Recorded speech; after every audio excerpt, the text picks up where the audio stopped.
Pour moi, les bienfaits, déjà, ça permet de prendre un temps pour réfléchir à la situation qu'on est en train de vivre, à son état, de se souvenir de l'état dans lequel on était au moment où on relit ce qu'on a écrit.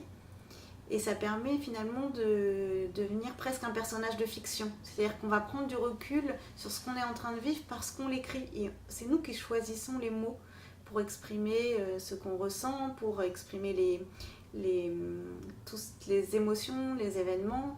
Et donc ça permet une sorte de recul, un pas de côté par rapport à la réalité.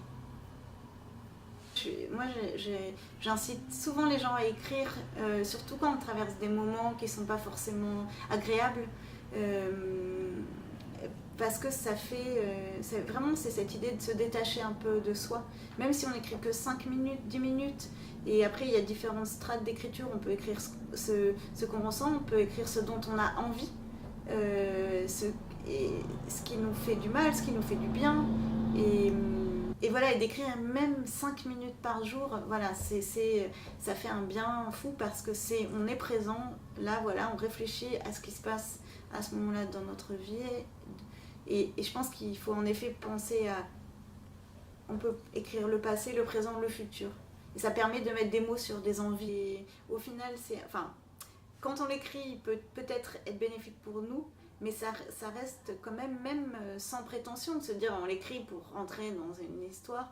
C'est des documents qui sont très précieux parce que ce qui ne reste pas, c'est l'intime des personnages, des personnes. Et on en a besoin parfois pour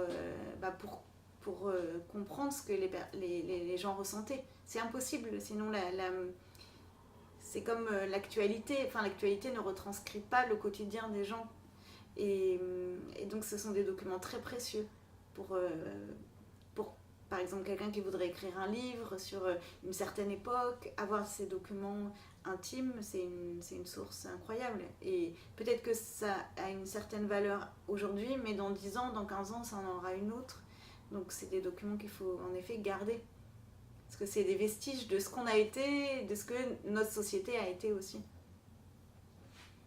C'est une source incroyable. Et peut-être que ça a une certaine valeur aujourd'hui, mais dans 10 ans, dans 15 ans, ça en aura une autre.